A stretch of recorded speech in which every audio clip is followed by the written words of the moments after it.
Okay, so you really can't scroll online these days without, seeing all these claims about unbalanced hormones. Oh, absolutely. It's everywhere. Yeah, causing everything from feeling tired to bloating, Mm. and the internet is just, well, it's full of quick fixes. Like the raw carrot salad thing. Exactly. Mm. That's supposed to soak up extra estrogen, apparently.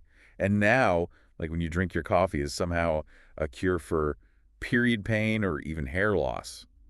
It's pretty wild stuff, and it's easy to get pulled in by those promises. Totally. But we should probably say right off the bat, the actual science behind most of these specific fixes, it's, well, it's pretty shaky. That's putting it mildly. And that's really what we want to dig into today, isn't it? We're trying to look past this kind of simplistic hormone balance idea. Yeah, and explore how our bodies actually manage these, really vital signals. It's incredibly complex. It really is. So our goal with this deep dive is to unpack what hormones are really doing, how this whole system works to keep things stable, On an even keel. Yeah. and maybe why those DIY remedies you see scrolling through your feed, why they often just don't quite cut it. Right. And we should also touch on why people find them appealing. Mm. Sometimes it's that feeling, maybe, that your doctor isn't quite listening. That's a big part of it, I think. So we'll contrast that with, what the actual experts are saying, people who study this stuff day in, day out. And for that perspective, we're drawing on insights from two really prominent figures in endocrinology. We've got Marilyn Tan from Stanford Medicine Okay. and Ann Cappola. She's a professor of endocrinology, diabetes, and metabolism over at the University of Pennsylvania. Great. So let's start right at the beginning then. What are hormones, basically? Well, fundamentally, they're specialized molecules, often proteins, actually. Yeah. And they act like messengers, sending signals all through the body. Messengers. Yeah, they coordinate just a huge range of bodily functions.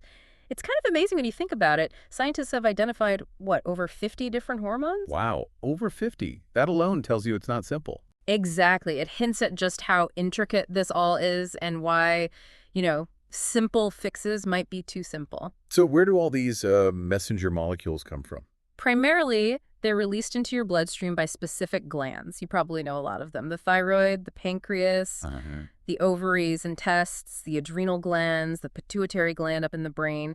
Together, these make up what we call the endocrine system. Ah, okay. So it's like an internal postal service or something, a delivery network. That's a good way to put it, precisely. These hormones get secreted into the blood, travel around, and then tell different organs and tissues what to do, how to function. It's a really interconnected, dynamic system. Okay, so there are lots of them. They travel around giving orders. But what's the big picture? What's their main job? That's a great question. While they do have tons of roles managing things like growth, metabolism, obviously reproduction, even our moods, Right. their sort of overarching responsibility, as Professor Cappola points out, is really coordinating metabolism across all our organ systems. Coordinating metabolism. Okay. Yeah, making sure everything works together smoothly, in sync. Think about, say, melatonin helping with sleep cycles, or adrenaline getting you ready for, a stressful event. That shows their range beyond just basic metabolism. Got it. Now, we hear a lot about hormone levels changing. Is that necessarily a problem? Is change bad? Oh, not at all. Yeah. That's really crucial to understand. Hormone levels are supposed to fluctuate naturally. Sex hormones, especially, change quite dramatically during different life stages. Like puberty or menopause. Exactly. Those are prime examples, periods where people definitely feel noticeable shifts happening. Right. And what kind of symptoms usually go along with those natural hormonal shifts? Well, during those transitions, yeah, people might experience various things. Mood swings are common, maybe changes in weight, shifts in libido, and of course those infamous hot flashes. Yeah. But these are generally part of the normal ebb and flow for those life stages. But then there are the more serious things, right? Mhm. Actual hormone disorders that need medical help. Yes, absolutely. And it's so important to distinguish between those normal fluctuations and real medical conditions. There are definitely serious endocrine disorders caused by genuine imbalances. Like what, for example? Well, things like diabetes, various thyroid diseases, hypothyroidism where it's underactive, hyperthyroidism where it's overactive, and conditions like polycystic ovary syndrome, PCOS. Professor Tan specifically notes PCOS can come from having too much androgen. These all need proper medical diagnosis and, treatment. Okay, clear distinction. Those are definite medical issues. But what about that idea you see constantly online, these like subtle imbalances you can fix with a specific food or supplement? Ah, yes. This is where the experts we looked at get pretty skeptical. Professor Cappola, for instance, is quite clear that these minor issues fixable by, say, tweaking your diet. They're just not nearly as common as social media makes them out to be. That kind of makes sense because online it feels like everything gets blamed on hormone imbalance. Yeah. What sorts of symptoms are we talking about usually? Oh, you see it all. Acne, being tired all the time, gaining weight you can't explain, digestive issues, sleep problems, body aches, even anxiety. Yeah. They often get lumped together under this umbrella term, adrenal fatigue. Adrenal fatigue. Yeah, I've definitely seen that one pop up a lot. And it's really important here to separate that term from a real diagnosed medical condition called adrenal insufficiency. That's where the adrenal glands genuinely can't make enough cortisol. Okay, different things. Very different. Experts like Professor Cappola, they're highly skeptical about adrenal fatigue being a real medical diagnosis itself. Why? What's the reason for that skepticism? Well, Professor Cappola makes some really strong points. She points out that our adrenal glands, for example, have a huge amount of reserve capacity. We have two, right? Right. But you actually need less than one to function properly. Probably less than one. Yeah, and it's similar with the thyroid gland. She mentions you only need about 20% of a normally working thyroid for it to do its job effectively. So this built-in backup, this redundancy, it really pushes back against the idea that these glands get easily fatigued by just everyday stress causing all those vague symptoms. That's actually a fascinating point. It shows how sort of resilient the system is designed to be. Exactly. So if it's often not some subtle hormone imbalance causing these common problems, what else could be going on? Professor Cappola really highlights this. Many of these symptoms can come from a whole range of other things. You know, the quality of your sleep, your stress levels, huge factor there. Your diet, how much you move your body, all play a massive role. She even touched on how maybe our perception of our own energy gets a bit skewed sometimes, you know? Maybe comparing ourselves to others or some unrealistic ideal. Okay. And circling back to diet, what about that idea that you can directly balance your hormones by eating certain things, like that raw carrot salad we started with? Yeah, on that, Professor Cappola is pretty direct. She says she just hasn't seen any solid scientific evidence supporting that idea that specific foods can directly balance hormone levels. She even said she finds it hard to imagine a biological mechanism for how that would even work. So, you know, the carrot idea.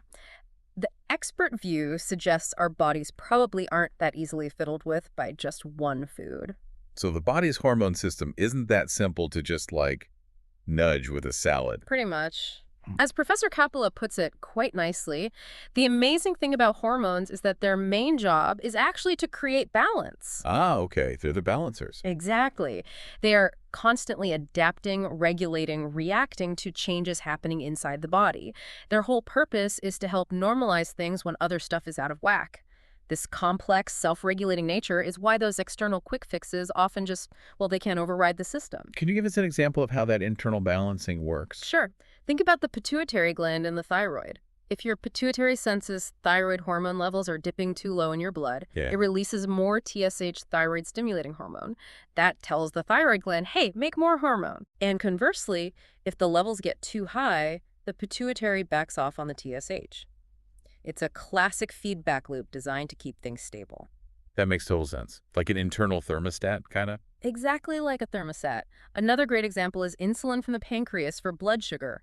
You eat, your blood glucose goes up, insulin gets released, tells your body to store that glucose, and boom, your blood sugar comes back down to normal range.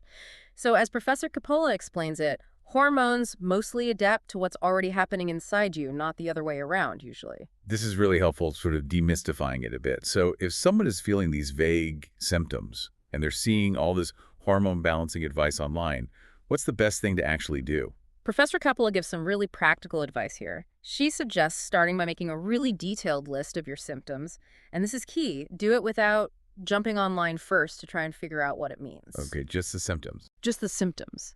Then take a step back and think honestly about other things in your life. Your stress, your sleep, your diet, activity levels. Could any of those be contributing? Right. And then take that whole picture, your symptoms and your life context, to a doctor you trust. That sounds like a much more, well, solid approach. Yeah. What can someone expect when they go to the doctor then? Professor Cappola really underscores the value of a doctor doing a proper job. taking a full medical history, doing a physical exam, and then ordering tests if they're needed based on your specific situation. Okay. Thyroid problems, for example, she notes, are fairly common and usually easy to spot with a simple blood test. But, and this is important too, if those tests come back normal, Yeah. you might need to consider that maybe there isn't actually an underlying hormonal medical condition causing those feelings. And what's the harm in just trying some of those online remedies first without seeing a doctor? Well, there are a couple of pretty big risks. First, you might delay diagnosing or even miss entirely a genuine endocrine disease that really does need proper medical treatment. That's serious. It is. And second, Professor Cappola warns about, self-diagnosing incorrectly and then making potentially big, unnecessary changes to your life based on these unproven hormone balancing ideas, especially if the real problem has nothing to do with, say, when you drink your coffee. That's a really crucial point. So it's not that all the advice online is bad, right? Like getting better sleep or eating well that's generally good for you. Oh, absolutely. Professor Tan makes that exact point. A lot of the general wellness advice floating around, prioritizing good sleep, eating a balanced, nutritious diet, that stuff is good for your overall health, no question. Right. But it's crucial not to see those things as a replacement for actual medical help if you have a real hormonal issue that needs treatment. Got it.